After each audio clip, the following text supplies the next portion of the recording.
Perkenalkan, nama saya Muhlisin, saya mahasiswa Universitas Terbuka, program pendidikan agribisnis, bidang minat penyuluh pertanian.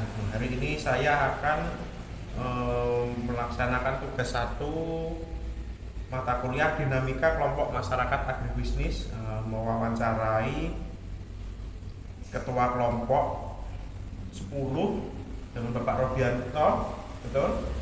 Yang tergabung di kelompok Bapak tergabung di KUD mana Pak? KUD Karya Makmur Pak. Oh, KUD Karya Makmur Ya. Jadi pada tugas satu ini saya akan mewawancarai mengenai faktor-faktor suasana kelompok.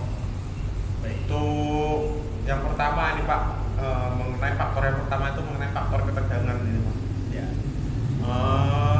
Seberapa sering terjadi perbedaan pendapat atau perselisihan di antara anggota kelompok Bapak?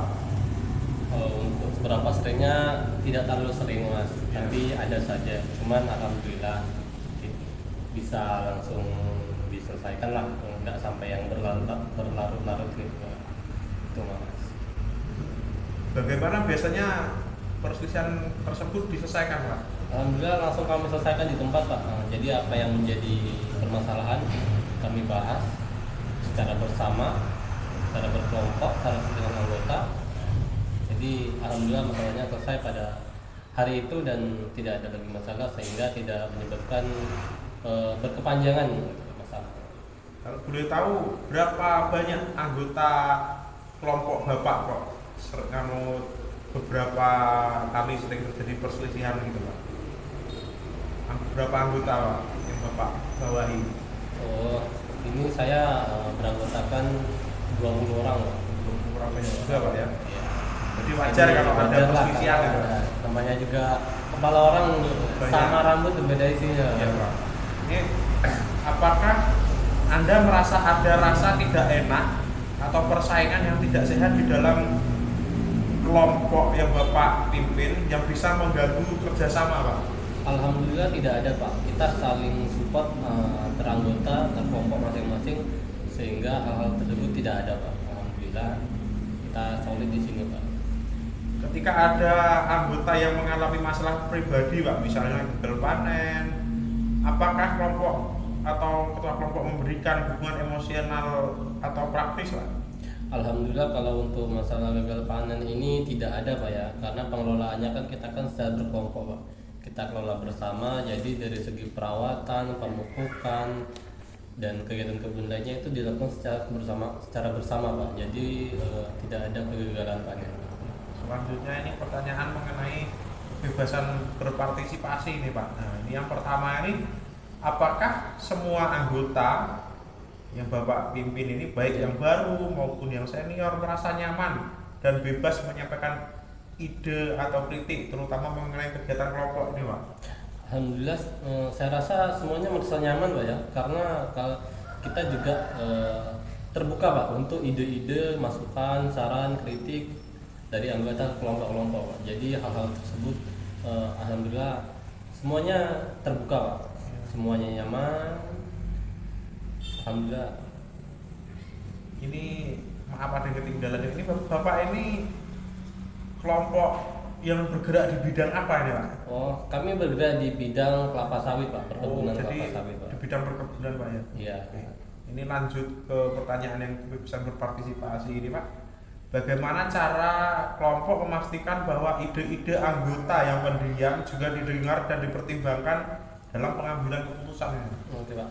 Jadi kan kita kan bermasyarakat juga nih Pak ya, di kelompok ini Pak ya. Jadi kan setiap malam itu kan ada kumpul-kumpul gitu Pak ya. Walaupun yang pendiam pun biasanya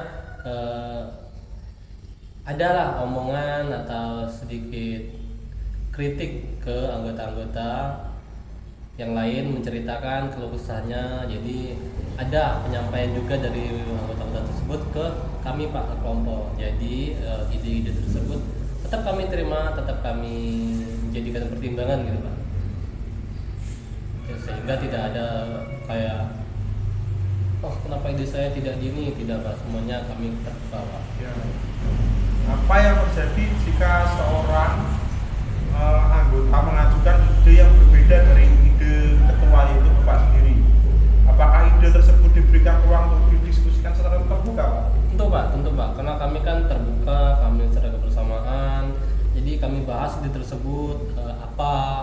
menjadi plus minus dari kedua ide tersebut, mana yang lebih baik untuk diaplikasikan di kelompok ini Pak, mana yang lebih menguntungkan di antara keduanya Pak, baik anggota maupun kelompok, sehingga anggota yang mengajukan ide tersebut tidak berkecil hati karena idenya tidak diterima. Baik. Selanjutnya ini pertanyaan mengenai lingkungan fisik ini Pak. Itu yang pertama ya, di mana biasanya kelompok mengadakan pertemuan Pak, seberapa nyaman tempat tersebut? Biasanya kelompok-kelompok ini melakukan pertemuan di KUD Pak. Ya. Alhamdulillah tempatnya nyaman, tidak kepanasan, tidak kehujanan, ada kursinya, lengkap Pak, aman. Alhamdulillah Pak ya. Untuk kedua, apakah lokasi pertemuan sudah dijangkau oleh semua anggota Pak? Apakah ada anggota yang kesulitan hadir karena kendala jarak atau transportasi gitu Pak? Alhamdulillah Pak, kalau untuk jarak ini tidak ada Pak ya, karena lokasi pertemuannya ini strategis, yaitu di tengah-tengah KUD Pak ya, ramai, dekat dengan keperluan. Untuk transportasi juga alhamdulillah semua anggota-anggota kita ini udah punya kendaraan masing-masing gitu Pak. Apakah sarana dan prasarana yang ada di sekitar tempat pertemuan, misalnya balai pertemuan, gudang kelompok, sudah mendukung aktivitas kelompok secara optimal Pak? Alhamdulillah sangat mendukung aktivitas kelompok Pak, seperti balai pertemuan tadi Pak ya, gudang pupuk, gudang herbisida, semuanya perlengkapan panen, sarana prasarana lainnya semuanya tersedia Pak. Alhamdulillah. Berarti mendukung Pak ya? Ya sangat mendukung lah Pak ya. Baik, terima kasih Pak atas waktunya dalam wawancara ini. Saya ucapkan terima kasih. Sama-sama.